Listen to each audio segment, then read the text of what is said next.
Om Swastiastu. Halo semuanya, perkenalkan saya Nikita Tunggawi Matsara dari kelas 10 IPA 8 nomor absen 33. Nah, di video ini saya akan menjelaskan materi mengenai kladogram dan kunci determinasi. Yang pertama, pengertian kladogram. Istilah kladogram berasal dari kata Yunani, klados yang berarti cabang dan grama yang berarti karakter. Jadi, kladogram atau kladistik dendrogram adalah suatu diagram percabangan yang menunjukkan kekerabatan antara organisme yang sedang dikelompokkan berdasarkan kesamaan karakteristik yang dimiliki. Dan juga kladogram dapat dianggap sebagai pohon evolusi. Dengan adanya kladogram ini, hubungan kekerabatan dan interaksi antara setiap makhluk hidup akan menjadi lebih mudah diketahui. Nah, selanjutnya ada tujuan menyusun kladogram. Tujuan menyusun kladogram ini ada dua, yaitu untuk menunjukkan hubungan kekerabatan antara organisme yang sedang dikelompokkan berdasarkan karakteristik yang diamati, dan untuk menggambarkan hubungan evolusi di antara berbagai spesies. Dan ada pun langkah-langkah cara membuat kladogram, yaitu yang pertama, mengumpulkan beberapa makhluk hidup, kemudian mengamati dengan teliti ciri-ciri morfologinya. Yang kedua, membuat tabel karakter. Yang ketiga, membuat diagram Venn dari umum ke khusus. Dan yang terakhir, menyusun kladogram. Nah, sekarang mari kita lihat contoh kladogramnya. Jadi, ini adalah contoh kladogram hewan yang saya sudah buat. Yang pertama ada tabel karakteristik yang berisi karakteristik dan hewannya. Karakteristiknya ada 4, yaitu tulang belakang atau vertebrata, 2 pasang tungkai, rambut, dan gigi taring. Hewannya juga ada 4, yaitu ikan mas, kadal, kelinci, dan kucing.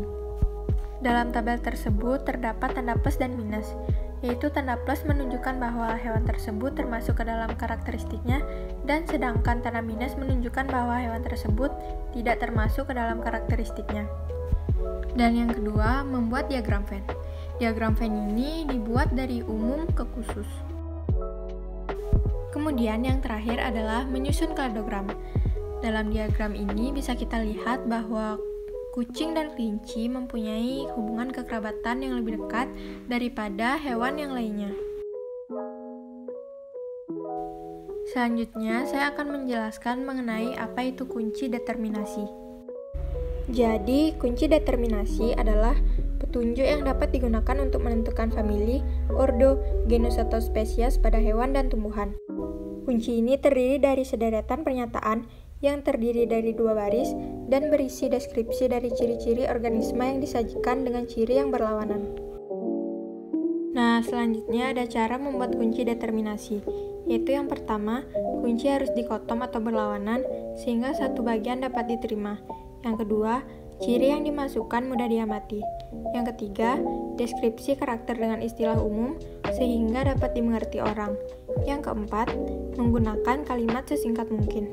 Yang kelima, setiap kuplet harus diberi nomor. Yang keenam, kata pertama dari setiap pernyataan dalam satu kuplet harus identik. Yang ketujuh, hindari pemakaian kisaran yang tumpang tindih atau hal-hal yang bersifat relatif dalam kuplet.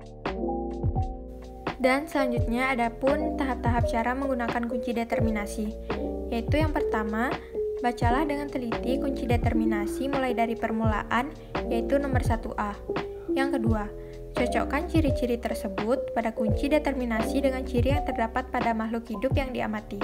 Yang ketiga, jika ciri-ciri pada kunci tidak sesuai dengan ciri makhluk hidup yang diamati, harus beralih pada pernyataan yang ada di bawahnya dengan nomor yang sesuai. Yang keempat, catatlah nomornya jika ciri-ciri yang terdapat pada kunci determinasi sesuai dengan ciri yang dimiliki organisme yang diamati.